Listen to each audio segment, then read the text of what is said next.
Good day everyone, and today I'm in Stirling, Scotland, very historical town, and I'm going to show you around some of the historical pointers. Starting off at the castle here, I'm at the castle, Stirling Castle. At the entrance of Stirling Castle, as you can see, it's quite an impressive castle. Oh yeah, I was working that weekend. It was cold. Stirling in the background. Brilliant. Created as a royal borough in 1124, Stirling offers a fascinating journey back in time for anyone with even a passing interest in Scottish history and heritage. Discover a unique tapestry of original historic attractions that tell the story of our Scottish nation firsthand. Perched high above the city is Stirling Castle. Some say that it's the greatest castle in all of Europe. We're here now. Wander through the recently restored Royal Palace and apartments and meet the costumed interpreters who bring the history of Stirling Castle to life. In 1314, the castle was the prize fought over at the Battle of Bannockburn and was bombarded by Bonnie Prince Charlie with his Jacobite army in 1745. Entry to the castle also includes access to the Argyll's Lodging, Scotland's finest surviving 17th century townhouse, and the Argyll Sutherland Highlanders Regimental Museum. So without any further ado, we'll go into the castle, take you on a guided tour. They've got tickets on their phone, but they need to pay for parking.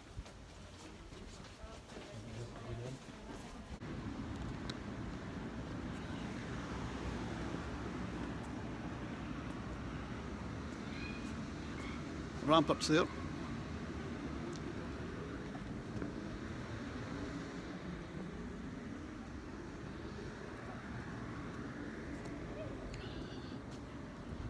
Hills, Stirling Hills.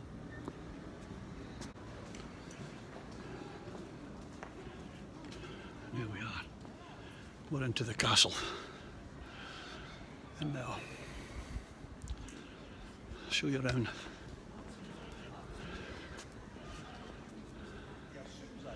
Magnificent architecture there. Very historical. We may as well have a look at the ramparts while we're here. Going to the ramparts now.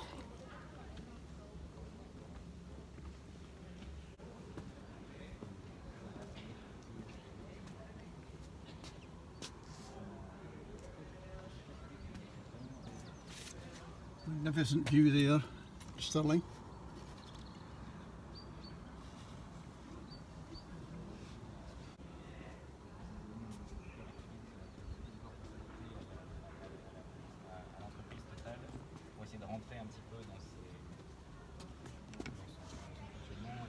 This is the Grand Battery, folks.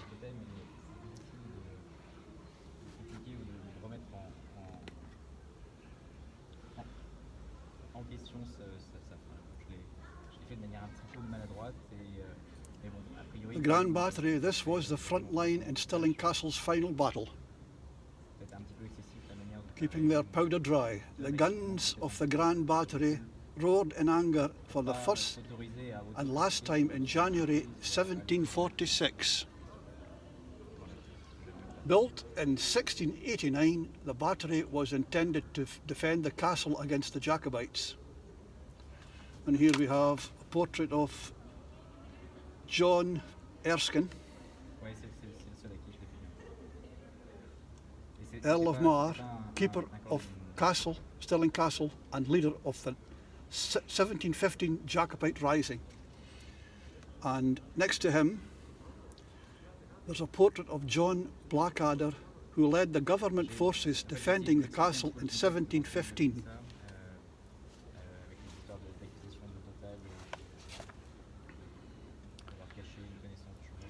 The Jacobite Risings. The Jacobites led a series of uprisings to return the Stuart royal family to the throne. As such, they were opposed to the Hanoverian kings of Great Britain and had particular support in the Highlands. The last Jacobite rising was in 1745-46. A largely Scottish army led by Prince Charles Edward Stuart, Bonnie Prince Charlie, invaded England but turned back after reaching Derby, about 130 miles, 200 kilometres from London. The retreating Jacobites made a desperate bid to capture Stirling Castle. Blown away, the Jacobite guns were still digging in on the Gowan Hills before you when the Grand Battery opened fire. The castle sustained some damage, but within hours the attackers fled and the siege was over. 3 months later the Jacobites were crushed at the Battle of Culloden, ending any hope of a Stuart restoration.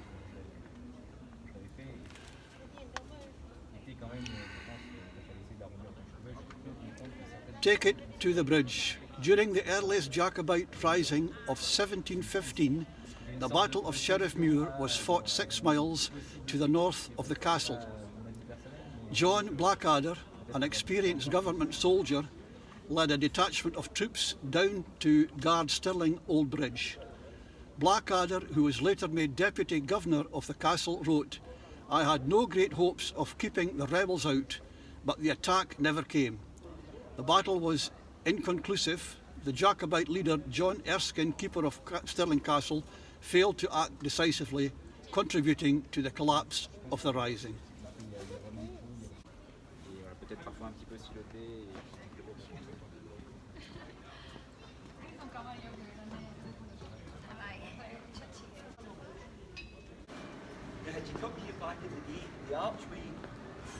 Now folks, we're coming to the tour guide, historical points of interest within the castle. On film, no pressure. Now, I mentioned the Jacobites. Have you seen or read Outlander at all? No. So, just to explain very briefly about the Jacobites, in 1688 we have here what's called the Glorious Revolution. So we have James the Seventh and Second on the throne, and I think it was fairly safe to say that he was unpopular. So he's deposed, and they invite his daughter Mary and her husband William of Orange to come here and assume the throne, which they do. Now James flees to France for his own safety, but he has a lot of supporters here in Scotland. He's got supporters in England and France, pretty much across Europe, and they call themselves Jacobites, and it comes from the Latin for James, Jacobus. And when you see it written down, the first thing that stands out is it begins with the letter I as opposed to the letter J, quite simply because there is no letter J in the Latin alphabet. So that's where the term Jacobite comes from. Now, we know why Stirling Castle is so important, what it controls, and believe it or not, the Jacobites don't actually threaten this castle until 1746. Now, it makes no sense. Had they come here and taken this castle, they would have controlled Scotland, and who knows, things could have turned out entirely differently for them. But you have the first uprising, 1689, they don't come anywhere near here. You then have a further series of uprisings in the 1700s, and that's when these outer defences start to take shape. Now, these were built between 1708 and 1714, so you have behind me what's called the Overport Battery, and the guardroom square where you entered the castle today, that's roughly when these are built. To the right there, you have what are called vaulted casemates. Back then, that's where the soldiers would have been barracked with their weapons, and the idea was, if the castle ever comes under attack, they can go straight from there, right up onto the top there, and they can begin the defence of the castle. It's a wee bit different in there today. That's where you have the Unicorn Cafe, so if you want some refreshment, that's definitely the place to go. And just below us in the gardens there, you have another set of the casemates, and what you have in there today is what we call the Castle Exhibition. So you can go in there, you can get a wee bit more of the history of Stirling Castle. But just as we're going in, you can see the holes in the tower there. Now, the siege of the castle I mentioned here in 1651, the army that laid siege here was Oliver Cromwell's army, and they were led in Scotland by General Monk. Now, the church is just below us, the Church of the Holyrood. The army, believe it or not, actually dragged a cannon to the top of the church spire to open fire in the castle, and the holes that you have there are the holes that were made by the cannonballs, and there's one just across here. Just in there, you can actually see the remains of a musket ball embedded as they came through here to take the castle, and that dates back to 1651. It's incredible, you know, it really is. And it's one of these things that people come through and don't look up, so they don't actually see things like that. So we'll head back inside. Has there originally been a sort of portcullis here as well? There would have been, yeah, there would have been. You can actually see just where it comes through in the archway there. Oh yeah, I got that. So we're back here at what we call the outer square or the outer close, and back in the castle's day, this would have been the service area. So what you would have had here would have been things like the great kitchens, carpenters, blacksmiths, weapons, you know, armourers, whatever. There is also one gentleman who worked here back in the day that does deserve special mention, and his name was John Damien. Possibly French, possibly Italian, but he was the king's alchemist, and he'd convinced James IV that he could turn lead into gold. And the king believes him. It shows you how intelligent they were back in the day. And as you can imagine, there is nothing coming from this at all. And the king's going to see him practically every day, saying, come on, where's the money you promised me? And Damien's in a panic because, let's be honest, you don't want to be going to the king and saying, look, I'm a failure, I can't do this. So he goes to see him one day and he says, look, forget the money. I've got a much better idea. You're going to love this. I'm going to stand in the walls of the castle and I'm going to fly from Stirling to Paris. And the king believes him again. So one day, Damien gets the court assembled to watch this, and he walks through the middle of them in a special suit that he's made for this. He's basically covered himself from head to toe in chicken feathers. Climbs onto the wall, has a wee look about him, and he jumps. And of course, he goes that way. And he lands in what we in Scotland call a midden. Yeah. It's the rubbish heap, We know but it was where you threw the toilet as well when you were finished. So he has a lovely soft landing. Survives, believe it or not, breaks his thigh bone, but he does survive that. Now he crawls out from that, he looks up at the wall where the king's standing with his arms folded, shaking his head in disgust, and he says, I should have used eagle feathers. I think there was some of that involved, to be perfectly honest. Now what you can actually do is, when you go through the vaults and go up into the royal apartments there, you can go down to the ladies' lookout and you can actually see the spot marked where he jumped. We always say at this point, please don't try and recreate it because there's no midden at the bottom of the walls to support your fall. So I'm not sure I'd have done it with the midden at the bottom. Now here we are, folks. Battle of Stirling Bridge. One of the most celebrated battles in Scotland's history was fought across the River Forth below you. And it's giving you the map.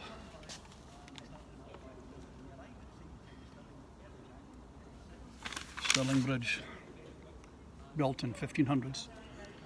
Probable site of bridge during wars of independence there.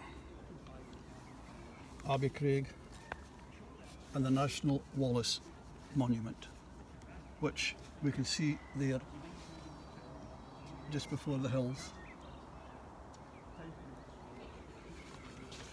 The fight for freedom. In 1297, William Wallace and Andrew Murray crushed an English army, saving the kingdom from conquest. The Battle of Stirling Bridge was fought in the shadow of the castle. The Scots charged down from the tree-covered hillside of Abbey Craig, opposite you, as the English who had camped under the castle were crossing the River Forth. In the rout that followed, 100 English knights and 5,000 men at arms were killed. The skin of nobleman Hugh de Cressingham was flayed off mementos. The wars of independence would last another 60 years and would cost Wallace his life when he was captured. Capturing the castle. Scotland's geography put Stirling Castle at the heart of the nation's politics, standing over the lowest point at which the River Forth could be bridged at the time. It guarded the strategic gateway between Highlands and Lowlands. The English reputedly attacked the castle. It changed hands many times during the Wars of Independence. The seal of the Borough of Stirling shows two armies on Stirling Bridge. Below William Wallace, as he may have appeared before the battle, his weapons and armour would have been of the finest craftsmanship, depicted of Wallace as a commoner in the film Braveheart.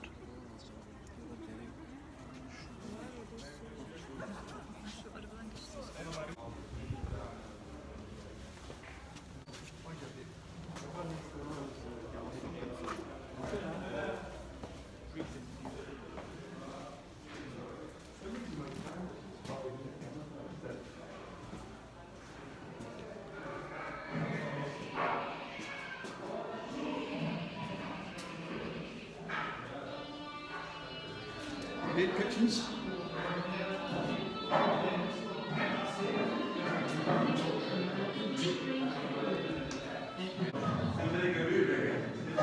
It's a bit dark, but we'll do our best.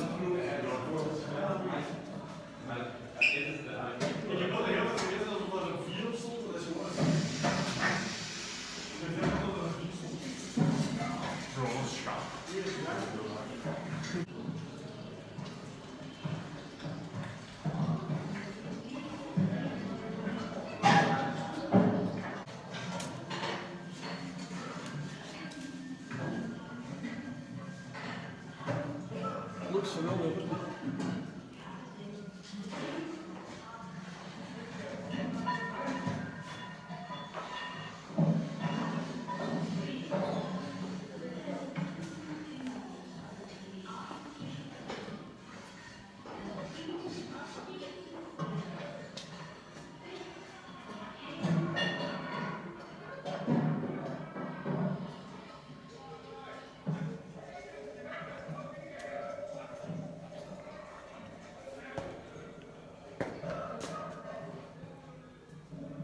The kitchens.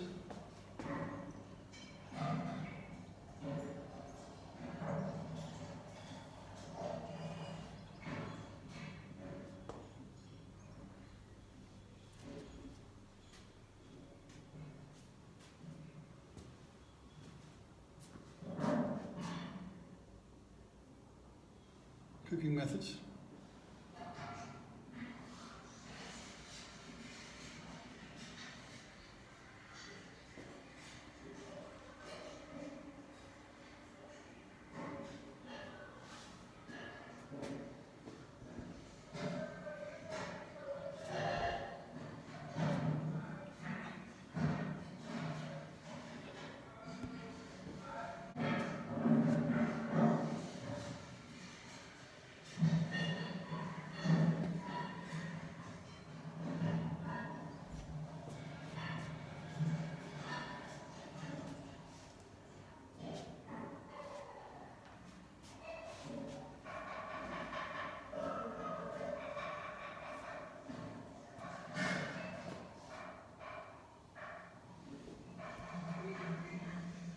Not big enough.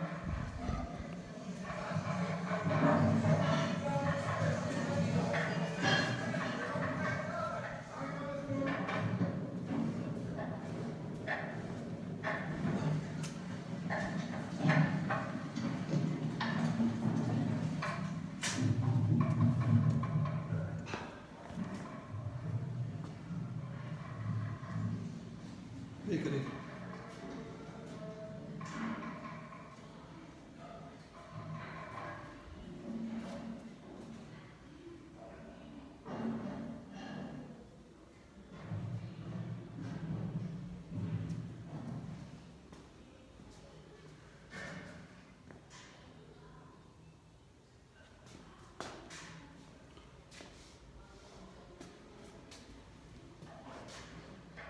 Brewed to perfection.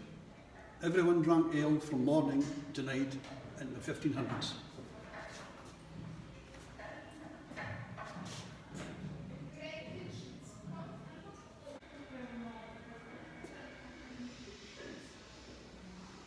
Fresh from the oven. Bread was baked daily in the dome-shaped ovens behind.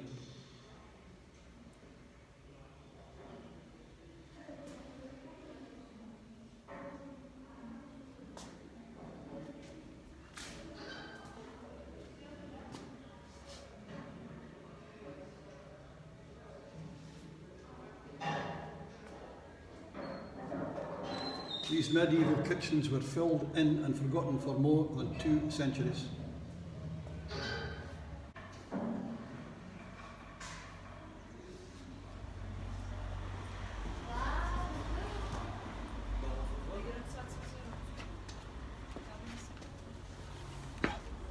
Thank you. Now we're going into another part of the castle. This is the north gate.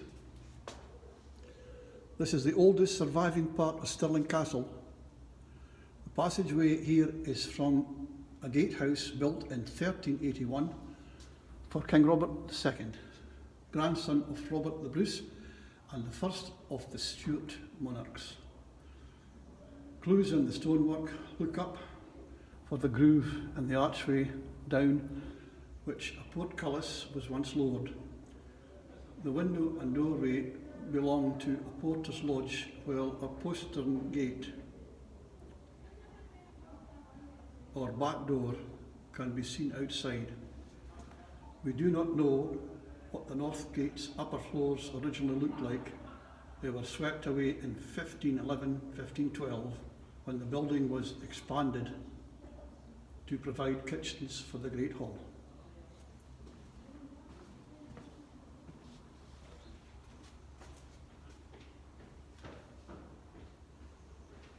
And that's where the portcullis would have been.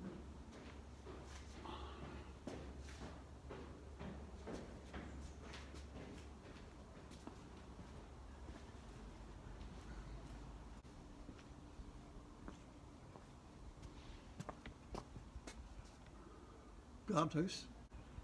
It is likely I will get the character of being severe, but I see men will not do their duty without discipline or authority. The guardhouse was built in 1810 to watch over the nearby powder magazines. In the 1850s it was converted into punishment cells to help maintain order in the garrison.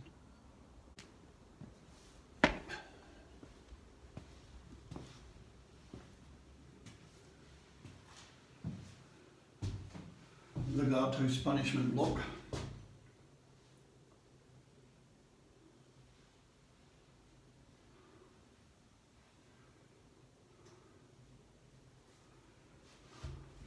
Military punishment up to 1830.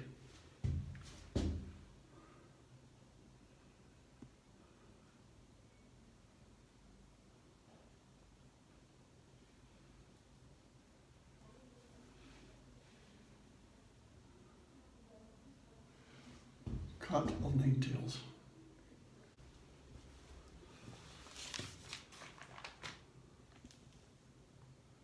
Prisoner in his cell.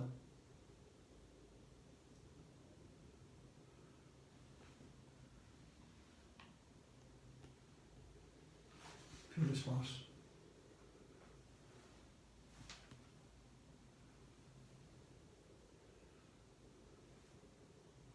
There's a bucket there for his ablutions.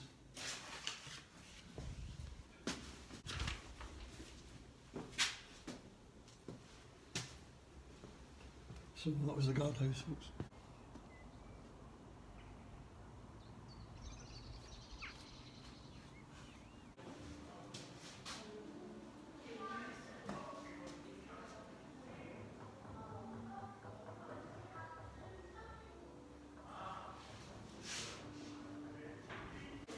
Carvers sculpted the wonderful statues on the outside of the palace and carved fireplaces and ceilings inside.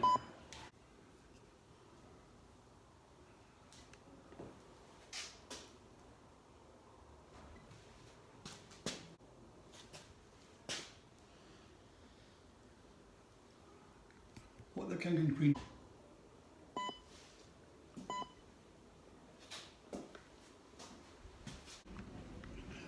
Going to visit the Military Museum now, folks. Hello there. Hello. Welcome. You're looking for the Regimental Museum? Yes. Reopened about 11 months ago by Her Majesty the Queen, the Colonel-in-Chief, Yes. for the regiment.